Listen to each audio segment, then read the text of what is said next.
ওই আল্লাহর ওলি জুনায়েদ বাগদাদী রাহমাতুল্লাহি আলাইহি ওই বললেন, না না, দুনিয়ার সম্মান আমি চাই না, দুনিয়ার সম্মান আমি চাই না।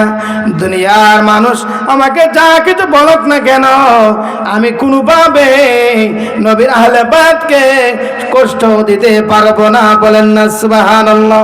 কোনোভাবে আহলে বায়াতকে কষ্ট দেওয়া যাবে না। ওই কথা বলে ওই আল্লাহর ওলি জুনায়েদ বাগদাদী রাহমাতুল্লাহি আলাইহি নবীর আওলাদ রাসূল ওই মুরব্বি, দুর্বল মুরব্বি, উনাকে বললেন, ও আওলাদ রাসূল, তুমি সোজাসুজি দাঁড়িয়ে থাকো। ইন দি মিন টাইমে ওই আল্লাহর ওলি জুনায়েদ বাগদাদী আলতুভাবে নবীর আওলাদ রাসূলকে জড়িয়ে ধরলেন। জড়িয়ে ধরার পরে জুনায়েদ বাগদাদী রাহমাতুল্লাহি আলাইহি উনি নিচে পড়ে গেলেন, আর নবীর আওলাদ রাসূলকে জুনায়েদের বুকের মধ্যে উঠায়া দিলেন। বলেন না সুবহানাল্লাহ। মোহব্বতে বলেন না ইয়া রাসূলুল্লাহ। ওরে আমার মুমিন ভাই, ফান্দাতনের দাওয়াত দিয়ে যায়। উচ্চ আওয়াজে বলে আল্লাহু আকবার। তো মোহব্বতে বলেন না ইয়া রাসূলুল্লাহ। আল্লাহর একজন প্রিয় বান্দা, দেখেন আমার আল্লাহ রাব্বুল আলামিন, আল্লাহ রাব্বুল আলামিন যা ইচ্ছা করে, যা কিছু ইচ্ছা করে ইনশাআল্লাহ সব কিছু সফল করে। তেমনি ভাবে আল্লাহর এক বান্দা একজন সাধারণ মানুষ ছিলেন, কিন্তু নবীর আহলে বায়াতকে সম্মান করার কারণে আমার আল্লাহ জবরদস্ত একজন আল্লাহর ওলি হিসাবে কবুল করে নিলেন। বলেন সুবহানাল্লাহ। বাগদাদের মধ্যে আল্লাহর এক বান্দা ওই জুনায়েদ বাগদাদী রাহমাতুল্লাহি আলাইহি উনি সাধারণভাবে ওই বাগদাদের মধ্যে কুস্তি খেলার মধ্যে বেশি পারদর্শী ছিলেন, কিন্তু উনি একজন বাদশার আন্ডারে কাজ করতেন। বাদশার কাজ হলো, বাদশাহ বলেন, হ্যাঁ জুনায়েদ, আমি তোমার মধ্যে এমন শক্তি আছে, এমন শক্তি আছে, তোমার মতো ফালওয়ান এই বাগদাদের মধ্যে, আরবের মধ্যে কেউ নাই। এই জুনায়েদ, তোমাকে দ্বারা একটা প্রতিযোগিতার আয়োজন করবো। ওই আল্লাহর ওলি, ওই আল্লাহর বান্দা জুনায়েদ বাগদাদী রাহমাতুল্লাহি আলাইহি উনি বাদশার আন্ডারে কাজ করতেন। ও বাদশা একদিন ওই রকম ভাবে বাগদাদের মধ্যে, আরবের মধ্যে এলান করে দিল, হে বাগদাদের মানুষেরা, আগামীকাল কুস্তি খেলার আয়োজন করা হয়েছে। ওই কুস্তি খেলার মধ্যে আমার জুনায়েদ থাকবে। আরো যারা আছো, কে আছো এত বড় বড় ফালওয়ান, আমার জুনায়েদের সাথে কুস্তি খেলার জন্য প্রতিযোগিতায় নামবে? বলেন না আল্লাহু আকবার। তো মহব্বতে বলেন না ইয়া রাসূলুল্লাহ। ওই কুস্তি খেলার আহ্বান ওই যখন মদিনার অলিতে গলিতে, এরকম ভাবে বাগদাদের অলিতে গলিতে যখন সুর হয়ে গেল, হঠাৎ করে একজন আল্লাহ আওলাদের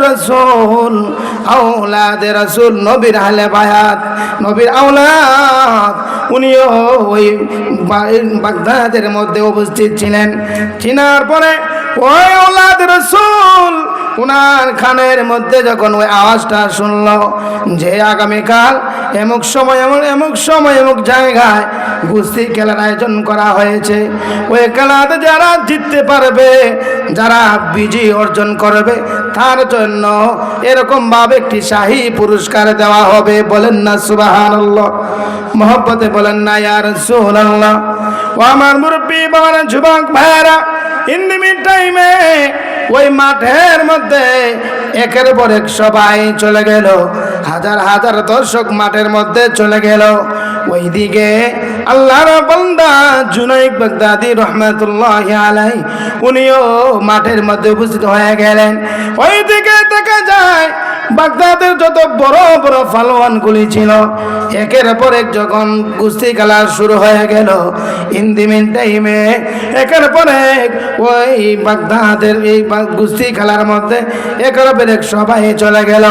একাধিকভাবে ঘটনাক্রমে ইন দি মিন টাইমে একজন নয়, দুইজন নয়, ইন দি মিন টাইমে 40 থেকে 41 জন পর্যন্ত, অত বড় বড় ফালওয়ানরা পর্যন্ত জুনায়েদ বাগদাদী রাহমাতুল্লাহি আলাইহি উনার কাছে হেরে গেলেন। বলেন না সুবহানাল্লাহ। মহব্বতে বলেন না ইয়া রাসূলুল্লাহ। উনি এমন একজন শক্তিশালী ছিলেন, আল্লাহর দেওয়া এমন কোন নিয়ামত উনার মতো পালোয়ান এই বাগদাদের মধ্যে কেউ ছিল না। কত বাগদাদের মধ্যে যত বড় বড় পালোয়ান গুলি ছিল, আরবের মধ্যে যত বড় বড় পালোয়ান ছিল, জুনাইদ বাগদাদি রহমাতুল্লাহ আলাইহি উনার চেহারা দেখে সবাই পালাইতে শুরু করলো। বলেন আল্লাহু আকবার, একটু মহব্বতে বলেন না ইয়া রাসূলুল্লাহ। হে বাবা, নবীর আহলে বায়াতকে সম্মান করলে আমার আল্লাহ রব্বুল আলামিন ওই বান্দাদের সম্মান বাড়িয়ে দেন, তাদের ঈমান মজবুত হয়, ঈমান শক্ত হয়। শুধু তাই নয়, নবীর আহলে বায়াতকে সম্মান করলে আমার আল্লাহ সাধারণ বান্দা থেকে বন্ধু বানিয়ে ফেলবেন। বলেন সুবহানাল্লাহ, মহব্বতে বলেন না ইয়া রাসূলুল্লাহ। বন্ধুরে আমার, ওরে আমার প্রাণের বাবারা, ও আমার সম্মানিত মা ও বোনেরা, ওইদিকে একের পর এক যখন সবাই চলে গেল, হযরতে আল্লাহর ওলি জুনাইদ বাগদাদি রাহমাতুল্লাহি আলাইহি একাই শুধু মাঠের মধ্যে উপস্থিত ছিলেন। ওইদিকে আওলাদে রাসূল, ওই একজন মুরব্বী, উনিও দুর্বল জীর্ণ শীর্ণ একজন মুরব্বী, উনিও বাদশার কাছে গেলেন। হে বাদশা মহোদয়, বাদশা যখন ঘোষণা করলেন, হে কে আছো আমার জুনাইদের সাথে কুস্তি করার জন্য, কে এমন পালোয়ান আছো? তখন ওই আওলাদে রাসূল ওই জীর্ণ শীর্ণ মুরব্বী উনি বাদশার কাছে বলতেছেন, হে বাদশা মহোদয়, আপনার জুনাইদের সাথে আমি কুস্তি খেলবো। বলেন আল্লাহু আকবার, মহব্বতে বলেন না ইয়া রাসূলুল্লাহ।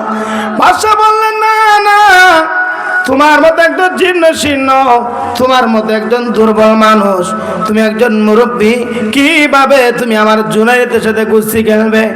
এ বাবা, তোমার সামনে দেখেছ কত বড় বড় পালোয়ান ছিল, তারা সকলে একের পর এক আমার জুনাইদের কাছে হেরে গেল, কিন্তু তুমি এইরকম শরীর নিয়ে, তোমার এই জীর্ণ শীর্ণ এই অবস্থায় তুমি কিভাবে আমার জুনাইদের সাথে কুস্তি খেলবে? বলেন আল্লাহু আকবার। হে আমার বড় খান্দার বাবা, নবীর প্রেমিক যারা, নবীর আশিক যারা, তাদের বয়স বেশি যদি হয়ে থাকে, কিন্তু বেলায়েতের আল্লাহর দেওয়া নিয়ামত, আল্লাহর দেওয়া শক্তি তাদের কাছেই বেশি থাকে। বলেন না সুবহানাল্লাহ। ওরে নবীর প্রেমিকেরা দিশেহারা মরণের ভয় করে না, প্রেম তো মরে না। ওরে প্রেম কইরাছে ইব্রাহিম নবী, নমরুদের আগুনে ফেলে গো, ওরে আগুন হলো ফুল বাগিচা পশম নবীর, জ্বলে না প্রেম তো মরে না।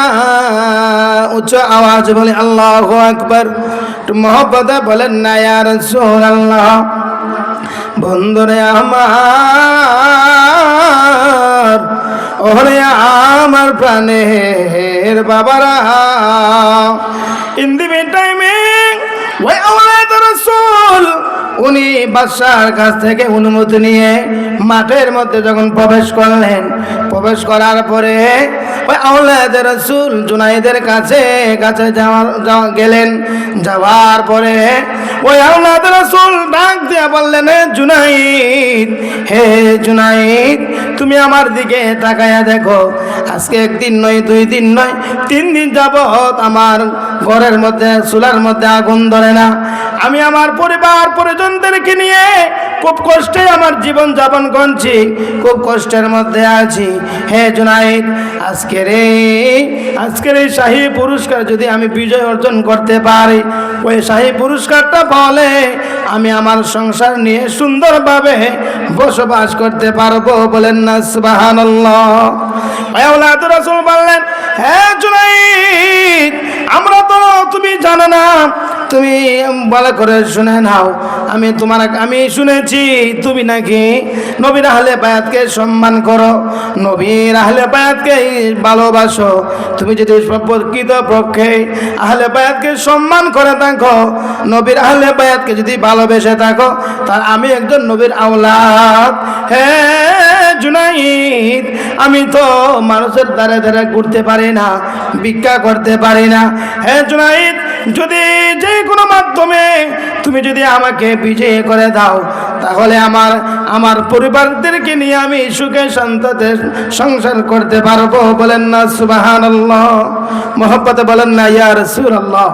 ইন দি মিন টাইমে আল্লাহর ওলি জুনাইদ বাগদাদি রাহমাতুল্লাহি আলাইহি উনি চিন্তা করলেন যে আমি যদি দুনিয়া আজকে মাঠের মধ্যে হেরে যাই, হাজার হাজার দর্শক আমার দিকে তাকায় আছে, আমার কাছে আমি আজ পর্যন্ত এতবার আমি গুছতে গেলেছি, আজ পর্যন্ত আমি কোনো খেলার মধ্যে মানে হার অর্জন করি নাই, কোনোভাবে হারতে পারি নাই।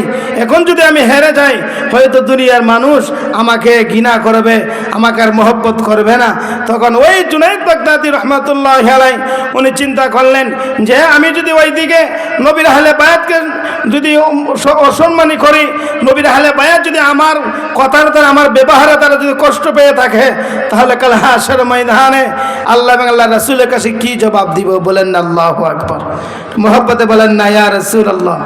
ওই আল্লাহর ওলি জুনাইদ বাগদাদি রাহমাতুল্লাহি আলাইহি ওই বললেন, না না, দুনিয়ার সম্মান আমি চাই না, দুনিয়ার সম্মান আমি চাই না। দুনিয়ার মানুষ আমাকে যা কিছু বলক না কেন, আমি কোনোভাবে নবীর আহলে বায়াতকে কষ্ট দিতে পারবো না। বলেন না সুবহানাল্লাহ।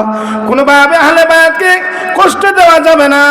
ওই কথা বলে ওই আল্লাহর ওলি জুনাইদ বাগদাদি রাহমাতুল্লাহি আলাইহি নবীর আওলাদের রাসূল, ওই মুরব্বি দুর্বল মুরব্বি উনাকে বললেন, ও আওলাদের রাসূল, তুমি সোজাসুজি দাঁড়িয়ে থাকো। ইন দি মিন টাইমে ওই আল্লাহর ওলি জুনাইদ বাগদাদি আলতুভাবে নবীর আওলাদের রাসূলকে জড়াইয়া ধরলেন। জড়িয়ে ধরার পরে জুনাইদ বাগদাদি রাহমাতুল্লাহি আলাইহি উনি নিচে পড়ে গেলেন, আর নবীর আওলাদের রাসূলকে জুনাইদের বুকের মধ্যে উঠাইয়া দিলেন। বলেন না সুবহানাল্লাহ। মোহব্বতে বলেন না ইয়া রাসূলুল্লাহ। ওরে আমার মুমিন ভাই, ফান্দাতনের দাওয়াত দিয়ে যায়। উচ্চ আওয়াজ বলে আল্লাহু আকবার। মোহাব্বতে বলেন না ইয়া রাসূলুল্লাহ। হে বাবা, মনে করবা নবীর আহলে বায়াতকে যদি মহব্বত না করেন, নবীর আহলে বায়াত ফাঁকে ফান্দাতনের প্রতি যদি তোমার মহব্বত না থাকে, তুমি যত বড় বুজুর্গ হও না কেন, যত বড় আমলওয়ালা হও না কেন, আপনার এই আমল, আপনার এই ইবাদত আল্লাহ তাআলার দরবারে কবুল হবে না। কথা বলেন ঠিক কি না? আমরা যখন পাঁচ ওয়াক্ত নামাজ পড়ব, আমার নবী রাহমাতুল লিল আলামিন নবীজি বলেছেন, যেই নামাজ নবীর আহলে বায়াতের মহব্বত আছে, ওই নামাজই মালিকের দরবারে কবুল হয়। বলেন না সুবহানাল্লাহ। মহব্বতে বলেন না ইয়া রাসূলুল্লাহ। তাহলে নবীর আহলে বায়াতকে আমরা মহব্বত করতে চাই কি চাই না? হে মহব্বতে বলুন, চাই কি চাই না? আমরা প্রত্যেকে নবীর আহলে বায়াতকে সম্মান করব, নবীর আহলে বায়াতকে ভালোবাসবো। কেননা নবীর আহলে বায়াত হচ্ছে আমাদের ঈমান, তারা হচ্ছে আমাদের ঈমানের প্রতিচ্ছবি। আমরা যদি তাদেরকে মহব্বত করি, ভালোবাসি, অবশ্যই আপনি আমাদের নামাজ, রোজা, হজ, যাকাত যা কিছু আছে মালিকের কাছে কবুল হবেন। বলেন না সুবহানাল্লাহ।